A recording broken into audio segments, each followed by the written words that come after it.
다 같이 기도하시겠습니다. 참 좋으신 하나님 감사합니다. 거룩한 주님의 날 맞아서 공예배를 하나님께 영광 돌리고 이 시간 오후 교리 교육으로 모이게 하시는 데 감사드립니다.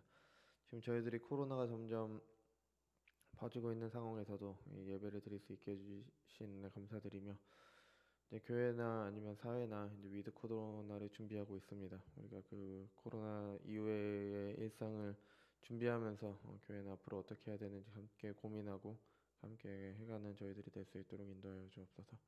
지금 이 시간 오후 교리 교육으로 모입니다. 주님, 이 시간은 성례에 대해서 함께 살펴볼 것인데 우리가 교회에서 행하는 성례를 성례가 어떤 의미이며 어떻게 참여해야 되고 거기에서 주시는 은혜가 무엇인지 함께 배워가는 시간 될 수 있도록 인도하여 주옵소서. 감사드리며 사랑이 많으신 예수님의 이름으로 기도드렸습니다. 아멘. 오늘부터는 이제 성례에 대해서 함께 살펴보도록 하겠습니다. 성례는 세례와 성찬을 이야기를 하죠. 가톨릭은 칠성사라 그래서 7가지 성례를 말하는데 성례는 주님께서 행하라고 하신 것 성례와 성찬 두 개뿐입니다. 마태복음 28장 19절입니다. 그러므로 너희는 가서 모든 민족을 제자로 삼아 아버지와 아들과 성령의 이름으로 세례를 베풀고 고린도전서 11장 23절부터 25절까지입니다. 내가 너희에게 전한 것은 주께 받은 것이니 곧 주 예수께서 잡히시던 밤에 떡을 가지사 축사하시고 떼어 이르시되 이것은 너희를 위하는 내 몸이니 이것을 행하여 나를 기념하라 하시고 식후에 또한 그와 같이 잔을 가지시고 이르시되 이 잔은 내 피로 세우는 새 언약이니 이것을 행하여 마실 때마다 나를 기념하라 하셨으니. 아멘. 그러니까 성경이 말하는 바 주님께서 직접 행하라고 말씀하신 것은 세례와 성찬뿐입니다. 그런데 성경에 보면은 성례라는 단어가 직접 나오지는 않습니다. 그러니까 삼위일체처럼 신학자들이 이것을 부르기 위한 용어로 그냥 성례라는 말을 만든 겁니다. 그러니까 성경이 증거하는 바를 잘 설명할 수 있는 도구가 되도록 용어를 만든 것을 사용을 하는 거죠. 그래서 오늘은 성례의 전반적인 의미를 살펴볼 것이고요. 그 다음에 이후에 세례와 성찬 각각 따로따로 살피는 시간을 갖도록 하겠습니다. 먼저 1절입니다. 성례는 은혜 언약의 거룩한 표효요 인호이다. 그것은 하나님이 직접 제정하셨는데 이는 그리스도와 그가 주시는 은혜를 나타내고 그 안에서 우리가 받는 유익을 확증하며 교회에 속한 사람들과 세상에 속한 나머지 사람들을 볼 수 있게 구별하며 교회에 속한 사람들로 하여금 하나님의 말씀을 따라 그리스도 안에서 하나님께 예배드리는 일에 엄숙하게 참여하도록 하기 위함이다. 그러니까 1절에서 보면요. 그러니까 성례가 무엇인지에 대해서 이야기를 해줍니다. 그러니까 성례는 은혜 언약의 거룩한 표호요 인호라고 합니다. 그러니까 표와 인이라는 거죠. 표는 표시를 말하죠. 표시. 그다음에 인은 도장이란 뜻입니다. 그러니까 눈에 보이지 않는 은혜를 사람들의 눈으로 확인할 수 있도록 주신 것이 바로 성례입니다. 그러니까 칼빈은 성례를 우리의 연약한 믿음을 지탱해 주시기 위해 우리에게 향하신 그의 선하신 약속들을 우리의 양심에 인치는 하나의 외형적인 표조이다. 또한 우리 편에서는 주와 그의 천사들과 사람들 앞에서 그를 향한 우리의 경건을 인증하는 표지이다. 이렇게 이야기를 했습니다. 같은 말이죠. 그러니까 표시와 인. 그러니까 인은 도장이란 뜻이죠. 그러니까 이 표시와 도장이란 뜻이에요. 표시가 뭐냐? 그러니까 창세기 4장에 보면은 동생을 죽인 가인이 쫓겨나죠. 유리하는 자가 돼서 쫓겨납니다. 근데 머물지 못하는 자가 되죠. 그때 가인이 제게 내려진 형벌이 너무 무겁습니다. 나를 만나는 자마다 나를 죽일 겁니다. 라고 하자 하나님께서 표를 주셨죠. 그게 무슨 표인지는 몰라요. 근데 어떠한 표시를 주셨습니다. 그게 바로 표입니다. 출애굽기 31장 13절입니다. 너는 이스라엘 자손에게 말하여 이르기를 너희는 나의 안식일을 지키라. 이는 나와 너희 사이에 너희 대대의 표징이니 나는 너희를 거룩하게 하는 여호와인 줄 너희가 알게 함이라. 31장 17절입니다. 이는 나와 이스라엘 자손 사이의 영원한 표징이며 나 여호와가 엿새 동안 천지를 창조하고 일곱째 날에 일을 마치고 쉬었음이니라 하라. 아멘. 그러니까 이스라엘은 안식일을 지키는 것이 하나님의 백성이라는 표시였던 거예요. 내가 하나님의 백성이긴 백성인데 그게 어떻게 나타나냐? 안식일을 지키는 걸로 이제 그게 표시를 삼으신 겁니다. 그러니까 주의 성수하는 것이 하나님의 자녀임을 나타내는 표시라는 거죠. 이거는 지금도 마찬가지입니다. 성례가 표시라는 거는 성례는 어떤 표시예요? 뭔가를 나타내 주는 겁니다. 뭘 나타내 주냐? 하나님의 은혜가 성례를 참여하는 사람에게 내려졌다는 걸 이렇게 나타내 주는 표시인 겁니다. 세례를 받는 사람이 죄 사함의 은혜를 받아 주의 자녀의 공동체의 교회의 일원이 되었다는 걸 말해요. 이제 교회의 회원이다. 그리스도의 자녀가 되었다. 이게 표시가 바로 세례고요. 성찬은 세례를 받아서 교회의 일원된 사람이 그리스도 안에서 생명의 양식을 먹고 마신다는 표시를 나타내는 겁니다. 그러니까 인호는 뭐 도장이죠, 도장. 도장은 어떤 서류가 확신하다는 걸 증명하는 역할을 하는 겁니다. 어느 자격증을 땄다고 할 때 자격증을 증명해주는 서류에는 도장이 찍히게 되죠. 자격증을 내주는 권위자의 도장이 찍혀 있으면 그 자격증이 진짜고 이 사람이 정말 그 자격증을 가졌다는 것이 확인이 되는 겁니다. 도장은 이런 역할을 하는 거예요. 저는 고등학교 때 태권도 1단을 땄습니다. 근데 제가 그 단증을 잃어버렸어요. 그렇다고 해도 제가 태권도 1단이라는 건 변함이 없는 거죠. 그죠? 근데 다른 사람한테 확인을 못 시켜주는 거예요. 그 도장 찍힌 그게 없으면. 그러니까 성례가 인호라는 것은 이런 역할을 하는 거예요. 세례를 받지 않아도 성례에 참여하지 않아도 우리는 믿음으로 구원받습니다. 그죠? 믿음으로 구원받아요. 근데 성례에 참여한다는 게 구원과는 아무런 상관이 없지만 성례에 참여하는 사람이 그 구원받았다는 도장을 찍어주는 겁니다. 아, 이 사람은 그리스도의 은혜를 받은 사람이다라고 도장을 찍어주는 게 바로 성례에 참여하는 거예요. 그 칼빈이 말한 것처럼 사람은 연약합니다. 이미 은혜 안에 있다는 것을 계속 잊어버리게 되죠. 그런 우리를 위해서 우리가 받은 은혜를 계속 눈으로 보고 직접 먹고 마시는, 우리가 보고 행할 수 있는 감각 기관을 사용하는 성례를 통해서 확인시켜 주는 게 바로 성례인 거예요. 그러니까 도장을 찍어 주는 겁니다. 쉽게 말해서.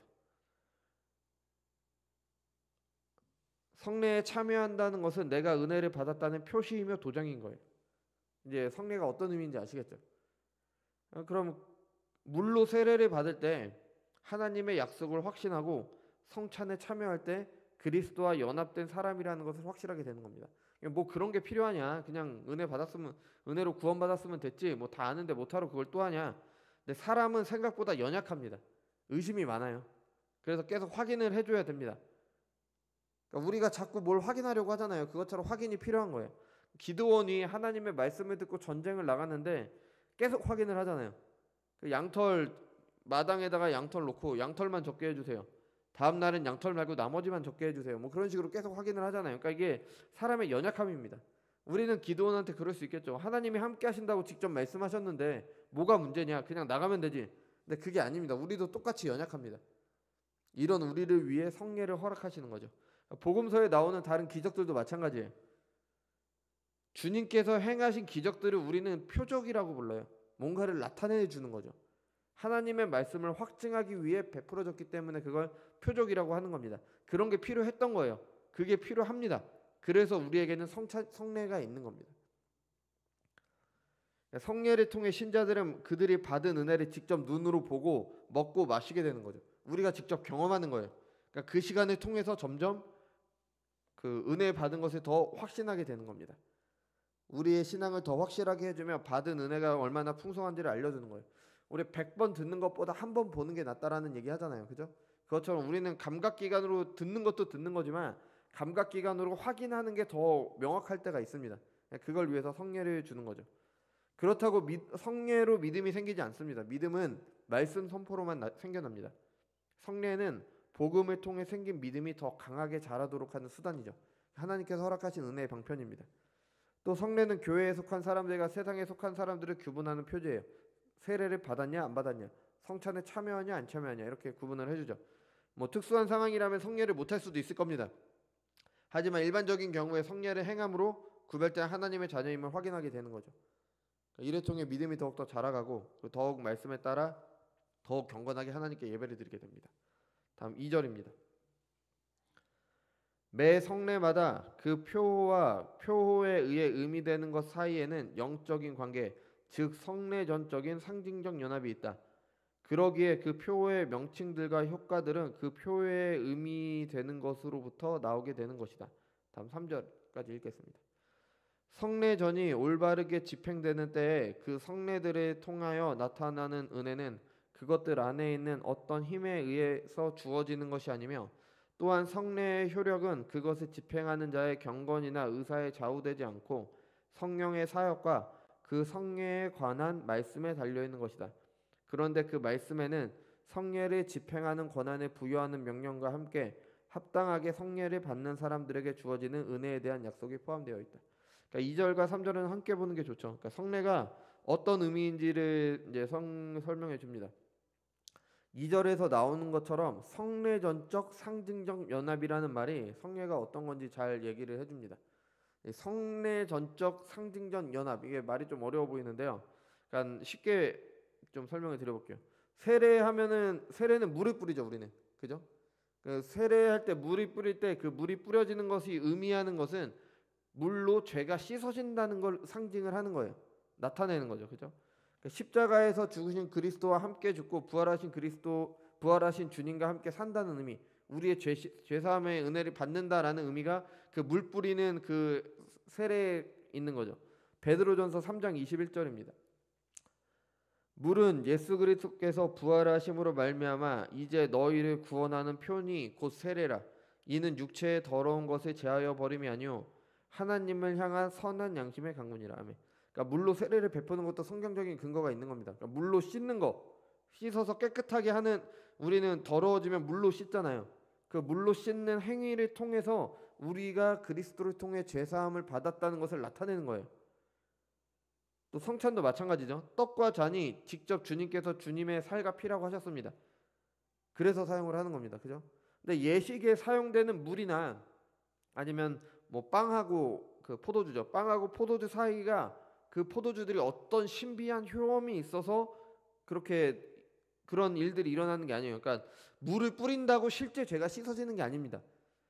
빵과 포도주를 먹고 마시는 거는 주님의 살과 피를 먹고 마시는 게 아니라 그냥 빵하고 포도주인 거예요. 그래서 가톨릭에서는 뭐라고 하냐? 사제가 기도하면 효험이 있다. 그러니까 뭔가가 바뀐다는 겁니다. 그래서 귀신 쫓을 때 성수 같은 거 만들잖아요. 그죠? 그런 것처럼 아예 뭔가 본질적인 뭔가가 바뀌어서 효과가 있다는 건데 이게 아닙니다. 그 3절에서 말하는 게 그거는 거죠. 성례의 효력은요, 성례에 사용되는 것들 안에 아니면 어떤 효력이나 성례라는 예식이 가진 힘에 의해서 효력이 생기지 않습니다. 그것을 집례하는 사람의 경건이나 의사에 좌우되지가 않아요. 그러니까 어떤 사람이 사제가 이것을 집행하니까 사제 때문에 이게 효험을 갖게 되는 것도 아닙니다. 목사가 이걸 집례하니까 목사 때문에 이게 되는 게 아니에요. 칼빈은 뭐라고까지 했냐면요, 사탄이 세례를 집례하고 성례에 참여하는 사람들이 모두 다 경건하지 못하고 하나같이 그들의 인격이 심각하게 일그러져 있다고 해도 성례는 하나님의 은총에 대한 거룩하고 변하지 않는 증거이다. 그러니까 성례를 행하는 사람이나 성례에 참여하는 사람들이 어떻든 간에 성례 자체는 하나님께서 주신 것이기 때문에 그 자체가 의미가 있다는 겁니다. 그러니까 다른 것에 영향을 받지 않아요. 그래서 그동안 가톨릭에서 받은 세례도 그래서 인정을 했던 거예요. 삼위 하나님의 이름으로 세례를 받았다면 누구에게 받았던 간에 그게 인정이 되는 겁니다. 뭐 요즘에는 바뀌었다라고 뭐 저도 개인적으로 뭐 믿는 게 틀리니까 좀 안 된다고 했는데 요새는 바뀌었대요. 근데 뭐 어쨌든 간에 뭐 미국의 침례 교단 가운데는 그러니까 침례를 받지 않으면 다시 침례를 받아야 되는 거예요. 그러니까 물속에 들어갔다 나오는 거 있잖아요. 세례를 받았다고 해도 우리 교단에 왔으면 침례를 받아야 된다. 그래서 침례를 다시 받아야 되는, 이게 제세례파가 이랬습니다. 이게 의식 자체가 효험이 있다라고 생각하는 건데 의식 자체가 효험이 있는 게 아닙니다. 삼위 하나님의 이름으로 세례를 받았으면 그냥 한 번 받으면 되는 거예요. 그러니까 다른 자, 그러면은 성례는 그냥 표시이며 그냥 상징적인 의미만 있냐? 근데 그게 아니라 이거를 설명하기 위한 게 바로 성례전적인 연합이라는 겁니다. 성례전적 연합이라는 건 뭐냐면 형식과 그 의미가 하나님의 말씀을 통해 하나가 된다는 거예요. 이건 아주 성경적입니다. 하나님께서 사람에게 자신을 계시하실 때 사람들을 알 수 있도록 하기 위해 사용하신 방법이에요. 이게 창세기 2장에 나오는 에덴 동산 있죠? 거기엔 여러 가지 나무가 있었습니다. 거기에는 생명나무도 있었고요, 선악을 알게 하는 나무도 있었습니다. 이 두 나무의 열매를 먹으면 각각 생명을 얻고 선악을 알게 됩니다. 그렇죠? 그런데 그 열매 자체에 어떤 효험이 있었던 게 아닙니다. 하나님께서 그렇게 정하셨기 때문에, 그 말씀하셨기 때문에 그 열매가 그런 효력이 있는 거예요. 하나님께서 이 선악을 알게 하는 나무를 먹으면은 선악을 알게 하는 나무다라고 말씀을 하셨기 때문에 그 열매를 먹으면 선악을 알게 되는 거였고요. 이 나무는 생명나무다. 그래서 그 생명나무의 열매를 먹으면 실제로 그 생명을 얻을 수 있게 되는 겁니다. 근데 만약에 그 말씀이 없었다, 그러면 그냥 열매일 뿐이에요. 그럼 생명나무의 열매를 찾아서 지금 따 먹으면은 우리가 영원한 생명을 얻지 않겠느냐? 아닙니다. 왜냐하면 약속이 하나님의 말씀이 없기 때문에. 그러니까 그거는 에덴 동산에서만 있었던 것이지 지금 우리가 발견할 수도 없고요. 발견한다고 하더라도 아무런 의미가 없습니다. 그러니까 이 나무가 어떤 나무냐? 예를 들어서 생명나무가 무화과 나무니까 그걸 먹으면 무화과 나무를 열으면 우리의 수명이 연장이 된다. 이런 게 아닙니다. 에덴 동산에 있었던 그 생명나무인 겁니다. 그 생명나무는 하나님께서 주시는 영원한 생명을 상징하는 거였고요. 그 다음에 하나님께서 그 나무의 열매를 먹으면은 영원한 생명을 얻는다고 말씀하셨기 때문에 실제 그 나무의 열매를 먹으면 영생을 얻었던 겁니다. 그 나무 자체가 어떤 능력이 있는 게 아니라 하나님의 말씀 때문에. 그러니까 할례 한번 예를 들어볼까요? 창세기 17장 10절입니다. 너희 중 남자는 다 할례를 받으라. 이것이 나와 너희와 너희 후손 사이에 지킬 내 언약이니라. 너희는 포피를 베어라. 이것이 나와 너희 사이의 언약의 표징이니라. 너희는 대대로 모든 남자는 집에서 난 자나 또는 너희 자손이 아니라 이방인에게서 돈으로 산 자를 막론하고 난 지 8일 만에 할례를 받을 것이라. 너희 집에서 난 자든지 너희 돈으로 산 자든지 할례를 받아야 하리니 이에 내 언약이 너희 살에 있어 영원한 언약이 되려니와 할례를 받지 아니한 남자 곧 그 포피를 베지 아니하는 자는 백성 중에서 끊어지리니 그가 내 언약을 배반하였습니다. 아멘. 그러니까 할례로 언약을 주셨잖아요. 그죠? 할례 그 자체에 어떤 의미가 있는 게 아니에요. 남성의 포피를 베는 것 그 행위 자체가 효력이 있는 게 아니라 하지만 하나님께서는 그것을 그 할례를 언약 백성의 표로 삼으신다는 하나님의 말씀이 있었던 거죠. 그래서 실제 할례를 받은 사람이 하나님의 백성으로 되었던 겁니다. 하나님의 말씀이 있었기 때문에. 그러니까 하나님의 말씀 때문에 포피를 베는 행위랑 그것이 나타나는 하나님의 백성이라는 것이 연합되어서 할례 받은 사람은 하나님의 언약 백성이고 할례를 받지 않는 사람은 언약 백성이 아닌 게 되는 거예요. 노아가 맺은 무지개 언약도 마찬가지죠. 무지개는 대기 중에 수증기에 의해서 태양광선이 굴절되고 반사되고 분산되면서 나타나는 현상이에요. 자연 현상입니다. 물론 하나님께서 만드셨지만요. 그죠? 무지개가 홍수를 막는 건 아니잖아요. 근데 하나님께서 세상을 물로 심판하지 않으시겠다는 표시를 무지개로 삼으신 거예요. 그러니까 우리는 무지개를 볼 때마다 하나님께서 홍수 심판을 내리지 않으시는구나 라고 확인을 하게 되는 거죠. 하나님의 말씀이 있기 때문에. 하나님의 말씀이 없다면 백날 무지개를 봐도 아무런 의미가 없는 겁니다. 그러니까 이게 성례도 마찬가지인 거예요. 물을 뿌리고 물 뿌린다고 우리의 죄가 씻기는 게 아니잖아요. 근데 물을 뿌리는 행위를 통해서 그 세례를 행할 때 하나님께서 죄사함을 주신다라는 그 약속의 말씀이 있기 때문에 그 물 뿌리는 행위랑 죄사함이 연합이 되는 거예요. 이게 바로 성례전적인 연합이라는 겁니다. 좀 이걸 이해를 하면은 성경을 볼 때 많은 부분에서 도움을 많이 받게 됩니다. 물과 빵과 포도주도 마찬가지죠. 단순한 상징이 아닙니다. 그리스도의 몸과 피를 단순하게 상징하는 게 아니라 예수님께서 이 빵과 이 포도주를 먹고 마시면은 내 몸과 피를 먹고 마시는 것이라고 말씀을 하셨잖아요. 그 말씀이 있기 때문에 그리스도께서 주시는 그 영적인 은혜와 이 빵과 포도주가 연합이 되어 있는 겁니다. 그래서 우리가 믿음으로 참여를 할 때 실제로 하지만 영적으로 그리스도의 살과 피를 먹고 마시게 되는 거죠. 이게 성례전적인 연합이라는 의미예요.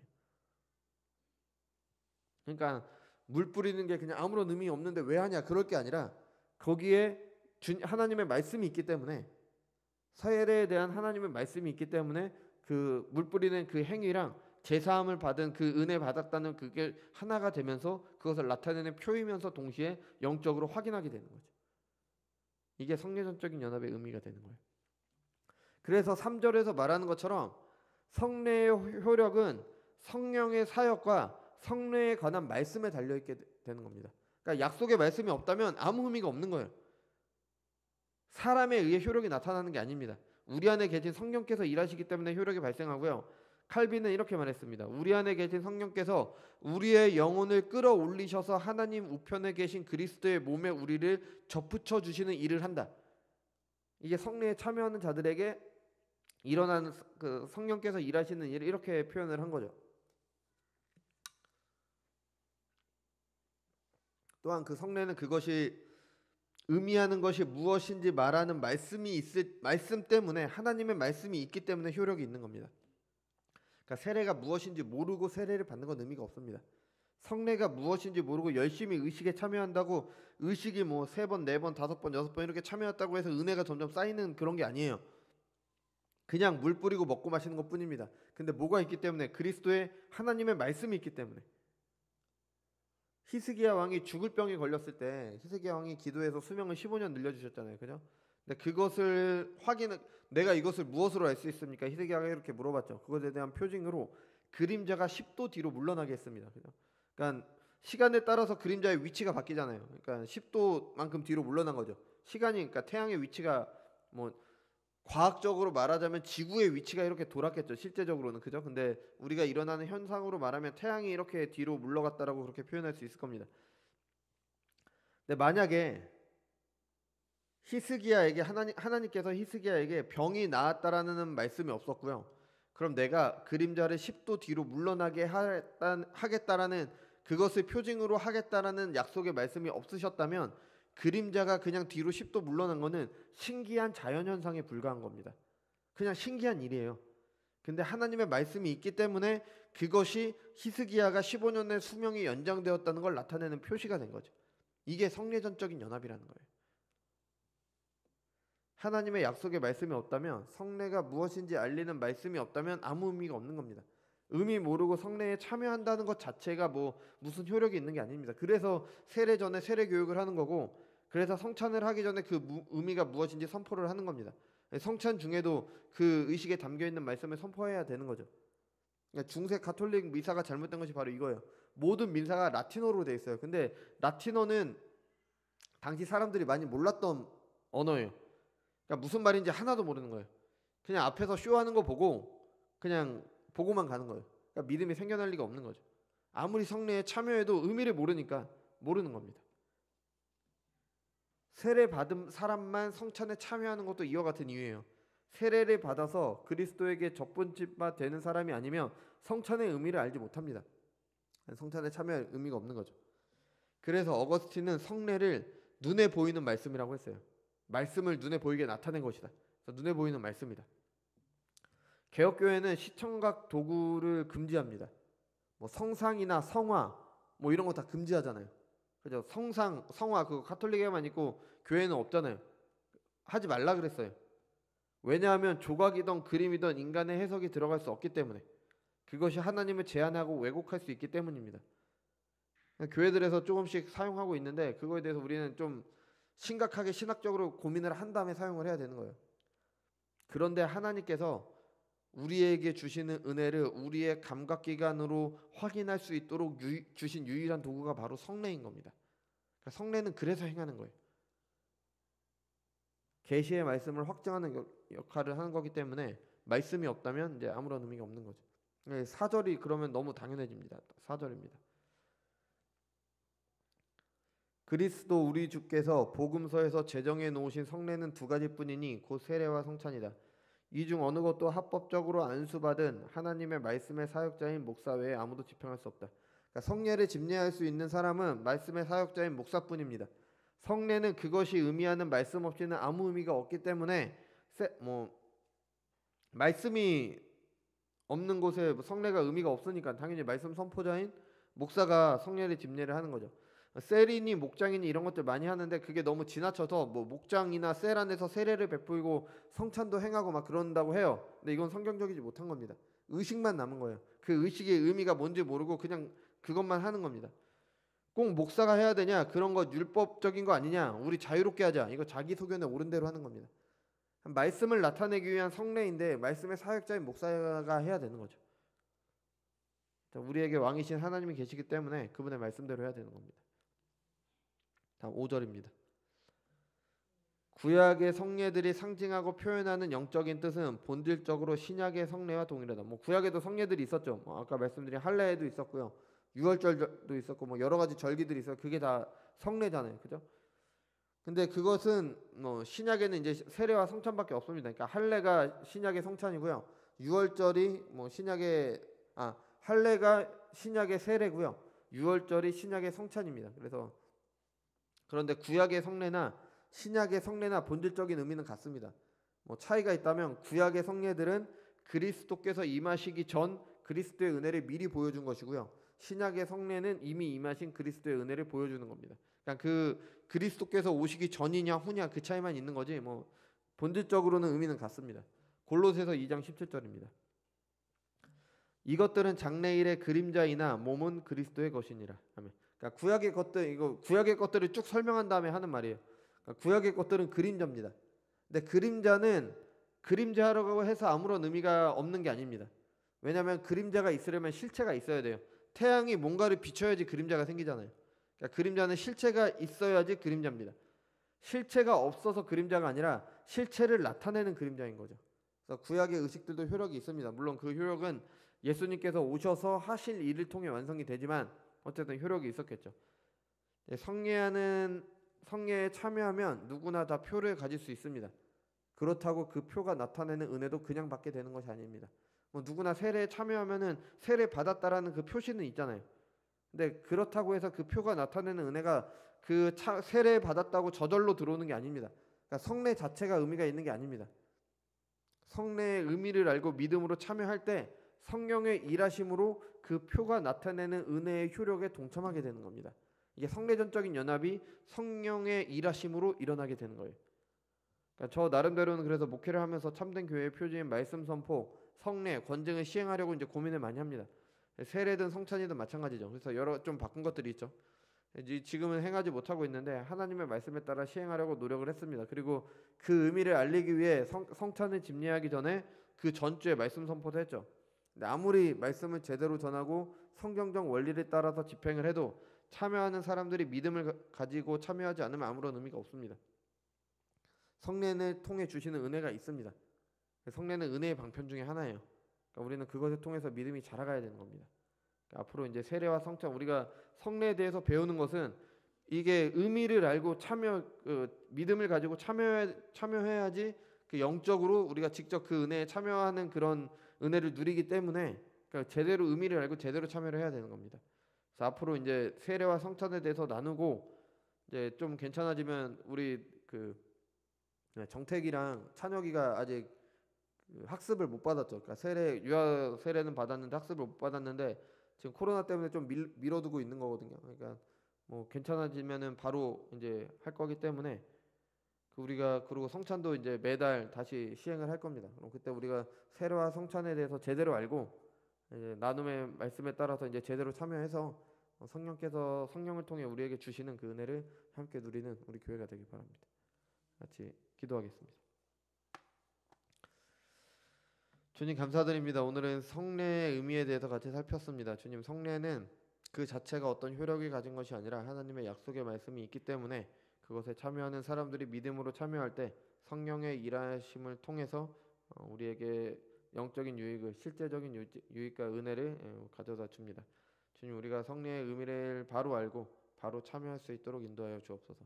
의식 자체가 어떤 효험이 있거나 성례에 사용하는 도구들이 효험이 있는 것이 아니라 하나님의 약속의 말씀이 있기 때문에 그 약속의 말씀 때문에 그 표와 그 의미가 하나가 된다는 것을 늘 마음속에 잊지 않고 하나님의 말씀이 무엇인지 성령을 통해 나타내시는 은혜가 무엇인지를 늘 묵상하면서 그리고 감사하는 마음으로 믿음을 가지고 성례에 참여하는 저희들이 될 수 있도록 인도하여 주옵소서. 그래도 성령께서 우리와 함께 하셔서 하나님께서 성령을 통해 우리에게 주시고자 하는 은혜를 받아 누릴 것을 확신합니다. 우리 교회를 불쌍히 여기셔서 우리에게 그런 은혜가 허락될 수 있도록 인도하여 주옵소서. 지금은 코로나 상황 때문에 제한되고 있지만 하루빨리 괜찮아져서 우리가 성례를 통해서 직접 그리스도께서 주시는 은혜를 눈으로 보고 그리고 우리의 입과 우리의 손으로 먹고 마심을 통해서 직접 경험할 수 있도록 인도하여 주옵소서. 감사드리며 사랑이 많으신 예수님의 이름으로 기도드렸습니다. 아멘. 주기도문으로 마치겠습니다. 하늘에 계신 우리 아버지여, 이름이 거룩히 여김을 받으시오며 나라에 임하옵시며 뜻이 하늘에서 이룬 것 같이 땅에서도 이루어지이다. 오늘날 우리에게 일용할 양식을 주옵시고 우리가 우리에게 죄진 자를 사하여 준 것 같이 우리의 죄를 사하여 주옵시고 우리를 시험에 들게 하지 마옵시고 다만 악에서 구하옵소서. 대개 나라와 권세와 영광이 아버지께 영원히 있사옵나이다.